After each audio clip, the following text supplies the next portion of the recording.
Hello, this is Killer Ant, and here it is, finally, the big episode. At least big for my channel, at least. All 5 Game of Thrones books. Can't really see it, but I got them all. There we go.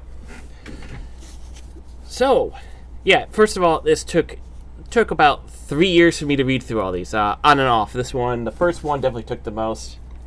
Got into the first few chapters, stopped for a little bit, but then continued. And basically now I'm just going to go ahead and review them all. So first of all, what I love to do is because I was watching the series as well as reading the books around the same time. Still haven't finished season 8. Basically the entire series of books, it differs greatly from the series. The first book, which is the one I'm going to talk about first, that is actually the closest to the series as we could get. Get off here. Bad candy. Get out. And with the exception of a couple of chapters, it's the most faithful. After that, each book just gets more and more away from the series. Characters are combined into one, and other characters completely. Probably for the best because there's a ton of characters in this. If you think there's a ton of characters in the show, oh my god, there was a lot in here. So basically, if you've seen Game of Thrones Season 1, it's basically line by line the closest. It's definitely a great book. I highly enjoyed it, highly recommended it. The biggest difference between the series and the book is the series focuses on characters that the book didn't. Because the first 3 books actually never even got into like Cersei or Joffrey. They didn't really spend much time. They were just referred to by other characters. And overall, it was definitely written well. The first book, my biggest problem is that there's way too many characters. But that's just me. I have a hard time remembering names of people, especially if I first meet them. Like you can say my first name is George, or sorry, their first name is George. And the next day, I'll meet him again, and I'll be like, I have no idea what your name is. And it's even harder in written form. But it gets easier and easier as the books go on, because they kept referring to the same characters, or they kill off some characters. Overall, it's definitely written well. The characters, at least from the point of view, definitely were well developed. The battles were definitely probably some of the best written ones. A few were a bit weird, especially when you first come up with Jaime versus whoever the guy is. Ned. Yeah, Ned Stark. That fight was a little weird. It was also a little weird in the series too. The biggest difference is there was a battle in the book that actually didn't it happened in the series. The book showed the point of view of the battle from Tyrion. But in the series, Tyrion was knocked out. Spoiler alert. But if you haven't seen Season 1, then it's your fault. But I think it's because of budget reasons. I mean, if you've seen Season 1, that's basically what the book is. Just, some of the other characters just weren't as developed in the book just because it doesn't take place in their point of view. Okay, second one, Clash of Kings. This one, definitely felt a little bit more filler. It's definitely leading up to the third one. Get back over there. But overall, it's definitely another well-written book. One of the biggest problems I have from the first one is there's some subjects I really definitely wasn't comfortable with. I don't really want to get into that. It actually was so bad I almost put down the book and go, okay, I don't want to read it anymore. Luckily, they fixed that in the future books on the more uncomfortable scenes. But overall, I definitely enjoyed Clash of Kings as well.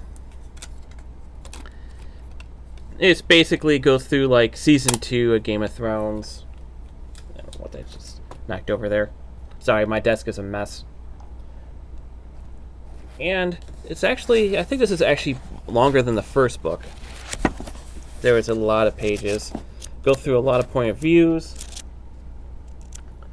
It goes through like basically the same characters, and it adds I think it adds a couple more.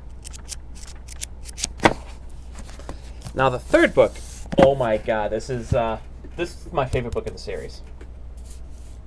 This is just nonstop like excitement, like all the build up from the second book. It's definitely leading up to this.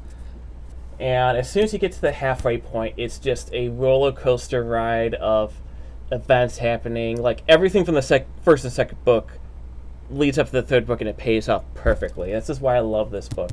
This one took me the least amount of time to go through. Just because like every time I finish a chapter, it's like I want to do another one. I just want to do another one. I want to see what happens. Definitely the most well written of the 5. Definitely going to buy the 6th book whenever it comes out. If it's not out already, I'm not really sure. I haven't checked. Feast for Crows. Feast for Crows and Dance of the Dragons, for the most part, happen simultaneously. Basically, Feast for the Crows and first half of Dance of the Dragons basically happen at the same time. It just goes through 2 different points of view. Like Samuel and Jon Snow, they have a conversation. One started in Feast for Crows, and the same conversation happened in Dance with Dragons, just from Jon's point of view. Feast for Crows actually focuses on some of the other side characters, like Samuel. It also shows Cersei, which is actually probably my favorite of all the point of views.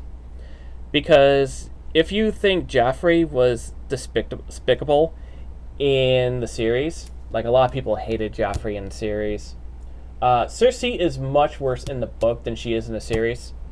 She comes up with all these plans with no other reason but if she hates you, she'll plan your revenge, and she wants to kill you.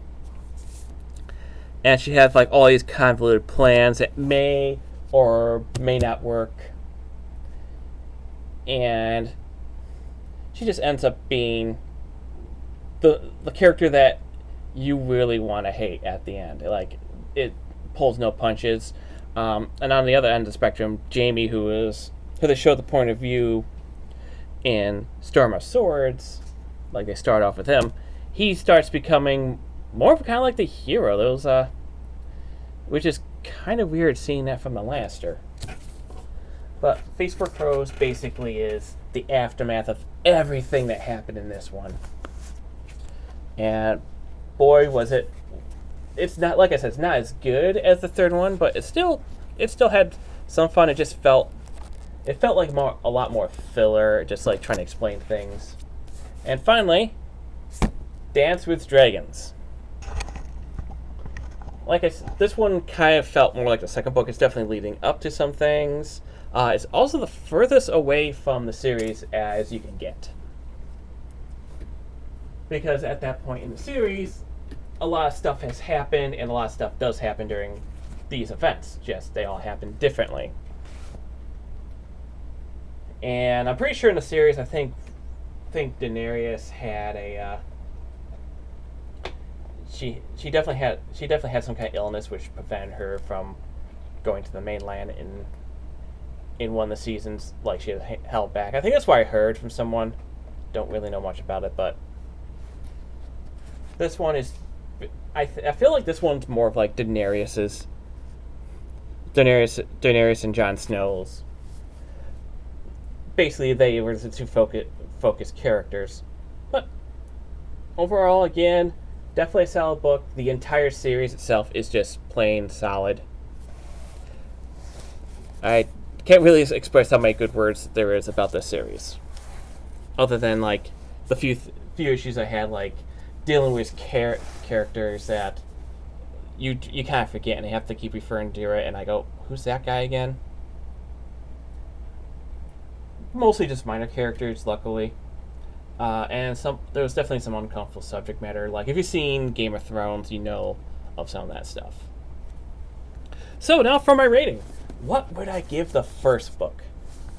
Definitely a solid 9. I can't see going any higher, just because I almost stopped, but luckily I did, because it actually got a lot better. Also, at points, it felt like it's like more of just explain the world for the first 300 pages. It's like, oh yeah, here's all the world, here's all the events going on.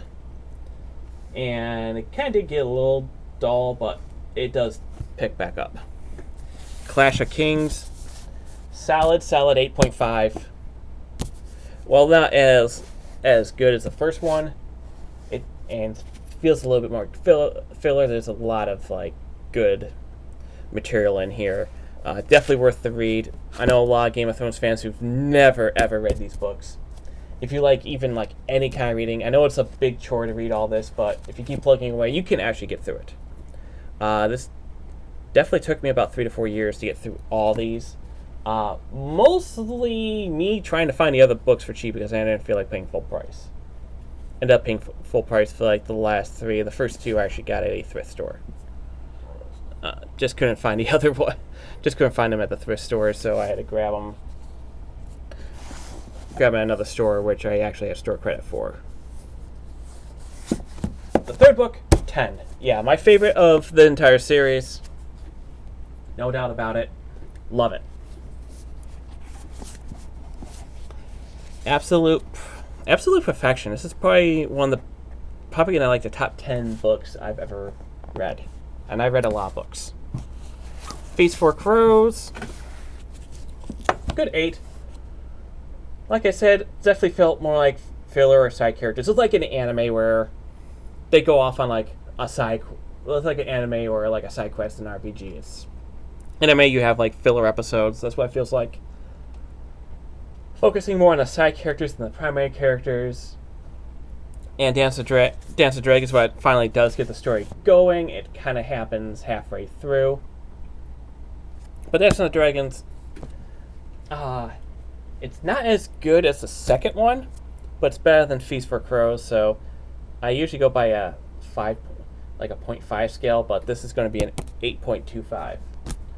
I know, like when I was talking to a few people online about books, they told me that the last 2 books were actually bad. I didn't really agree with that. I thought they were good. They're not as good because it's really hard to be as good as the third one.